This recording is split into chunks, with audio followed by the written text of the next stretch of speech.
अम्मी जान आप यहीं खड़ी रहना, मैं टिकट लेकर अभी आता हूँ, कहकर मोहिन खान अपनी माँ को रेलवे प्लेटफार्म की तरफ जाने वाली सीढ़ी के पास छोड़कर टिकट लेने चला गया। टिकट खिड़की पर लाइन लंबी थी जो बस स्टॉप तक पहुँच गई। उसे इतनी भीड़ होने का अंदाजा न था। उसने सोचा टिकट ही तो लेनी है, उसमें कौन सी बड़ी बात है। पर जब वह टिकट लेने पहुंचा तो सबने उसे लाइन से आओ कहकर पीछे भेज दिया। वह सबसे पीछे जाकर खड़ा हो गया और लाइन आगे बढ़ने का इंतजार करता रहा।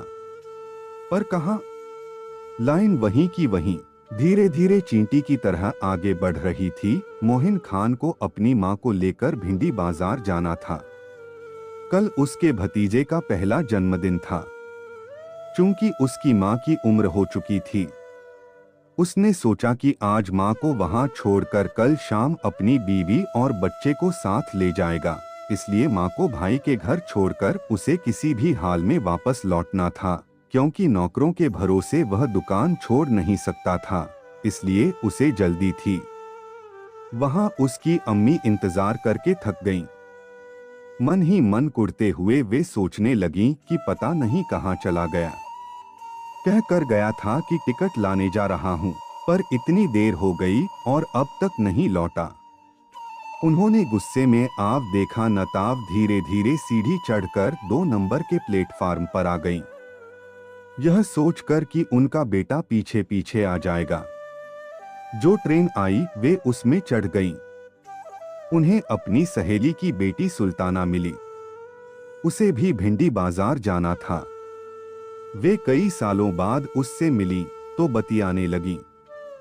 इधर मोहिन खान टिकट लेकर सीढ़ियों के पास पहुंचा। वहां अपनी अम्मी को न देखकर वह घबरा गया। उसने टिकट घर के आसपास का सारा इलाका छान मारा, पर उसे उसकी अम्मी कहीं नहीं नजर आईं। शाम ढल चुकी थी, अंधेरा भी हो गया। सड़कें, दुकान, मकान, होटल, यहाँ तक कि टिकट घर के साथ प्लेटफार्म भी बिजली की रोशनी से जगमगाने लगे थे। उसने सभी प्लेटफार्म देख लिए, पर अम्मी का कहीं पता नहीं चला। पूछताछ करे भी तो किससे? उसे कुछ भी सूझ नहीं रहा था कि वह क्या करे।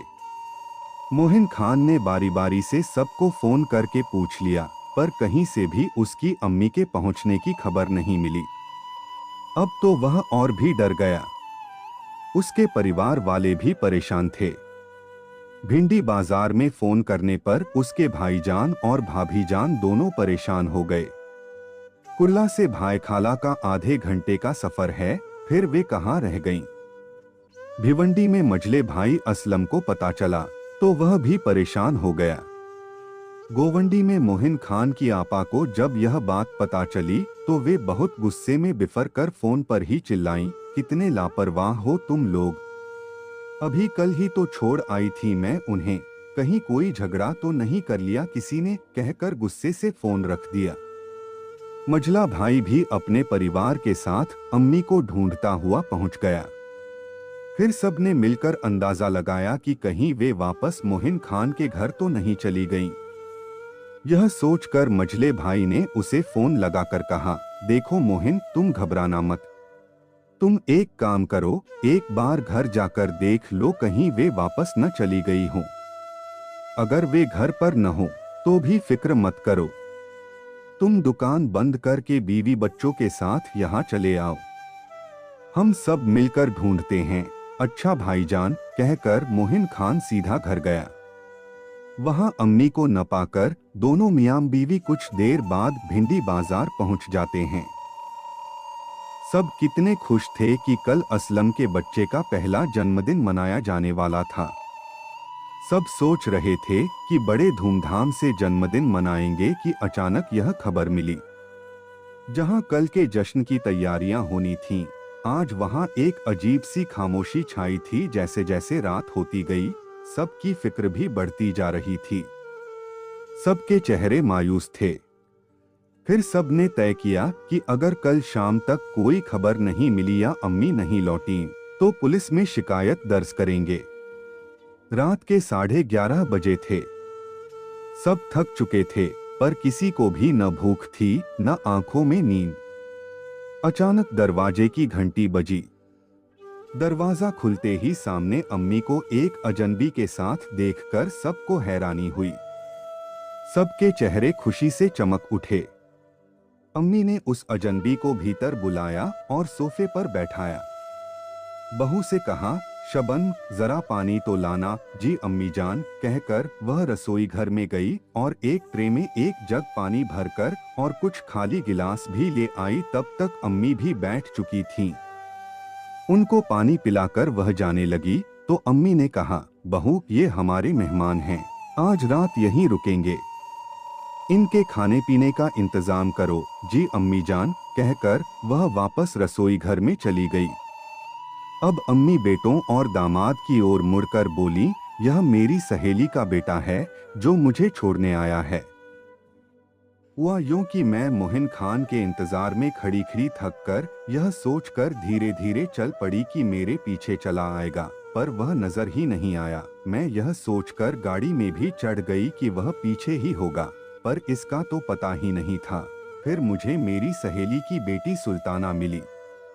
उससे पता चला कि उसकी माँ की तबीयत आजकल खराब चल रही है, इसलिए मैं उसे देखने चली गई थी। वह भिंडी बाजार में ही रहती है। यह सुनकर सब खामोश हो गए। कुछ ही देर में शबन ने आकर अम्मी के कान में कहा, अम्मी जान खाना लग चुका है, चलो खाना लग चुका है, अम्मी ने कहा। बाद में अम्मी अपनी सहेली के बेटे अजीज को मेहमानों के कमरे में पहुंचाकर खुद भी आराम करने अपने कमरे में चली गईं। बाकी सब भी सोने के लिए जाने की तैयारी में थे कि ऐसे में असलम के मोबाइल फोन की घंटी बजी। सामने से पूछा गया, अम्मी कहाँ? इससे पहले कि उसकी बात पूरी होती असलम ने कहा, अम्मी यहाँ, और इससे आगे वह खुशी के मारे कुछ भी नहीं कह पाया।